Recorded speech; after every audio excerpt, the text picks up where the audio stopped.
Hey everybody, welcome back to Video. So today I got a fun episode for you guys this Friday because we're going to be talking Sega NAOMI, the original, and the cartridge, not the GD-ROM version, because you guys have been asking more about NAOMI. I get a lot of questions if you should collect this.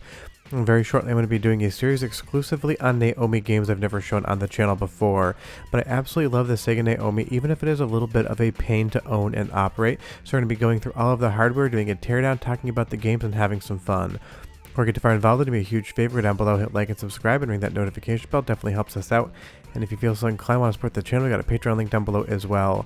But I absolutely love Dreamcast, and by extension, I absolutely love NAOMI and NAOMI 2.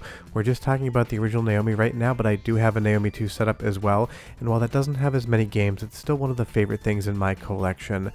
But if you loved Dreamcast back in the day, there's a lot to love about the Sega NAOMI, and also a lot to be completely annoyed about.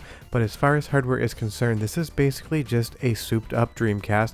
It is very similar but more powerful in the same sentence. If we take a look at the top here on the cartridge side, obviously this is not using GD-ROMs like the Dreamcast does. Pretty much all of my collection is based on cartridges or a net boot system. I really don't enjoy collecting the GD-ROM games or having a GD-ROM hooked up to my system. Now compared to Dreamcast, this is a completely different setup, and this is why if you have an arcade cabinet, a NAOMI is an awesome thing to own, and if you don't, it'll absolutely drive you nuts. The power is a JVS format, the video out is 31 kHz VGA, so you do need a monitor to hook that up to, or a scaler like the Retro Tank, and then you have standard stereo out. So this is definitely a lot harder to set up than a JAMA game if you have a Super Gun.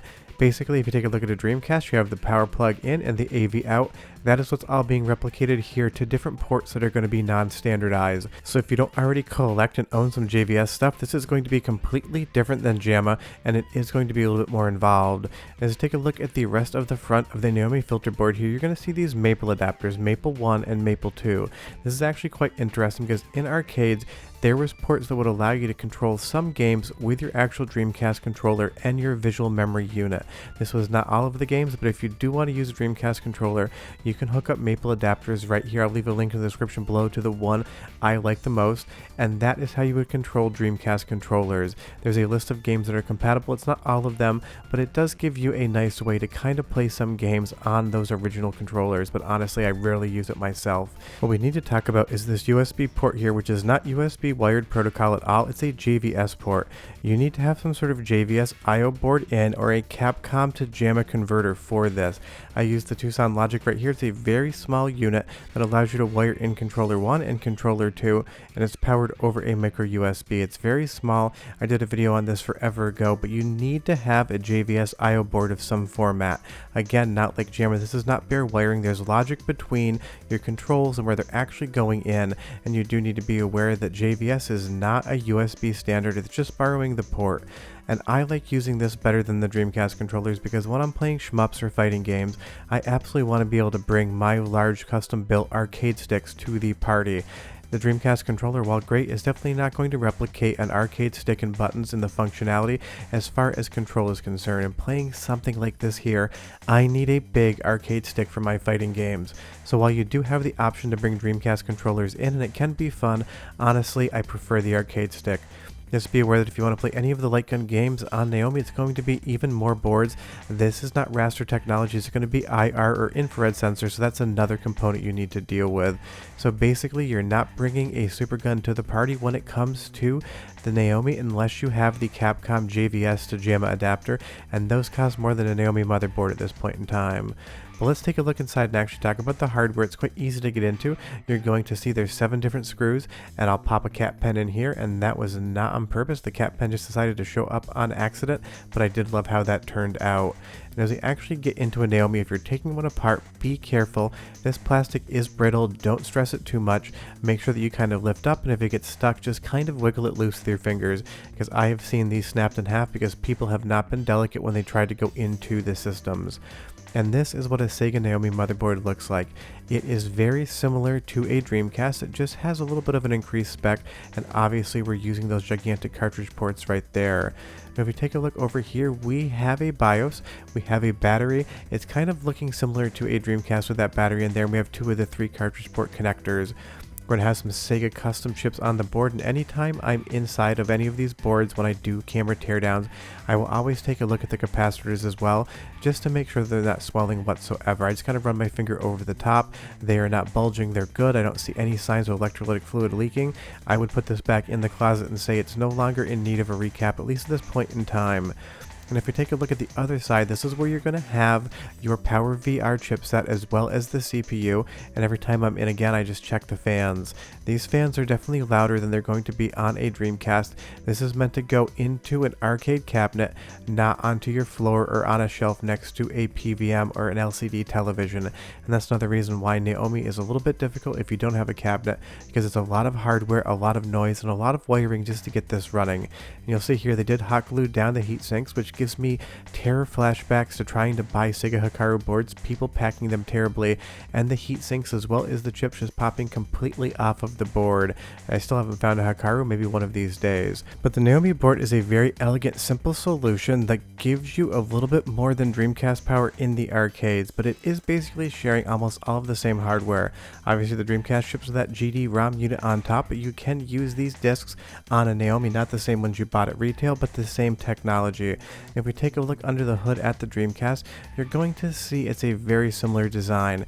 It doesn't have the same large heat sinks, that's because it's got a fan and a heat shield there, but you have the Hitachi SH processor as well as the Power VR GPU.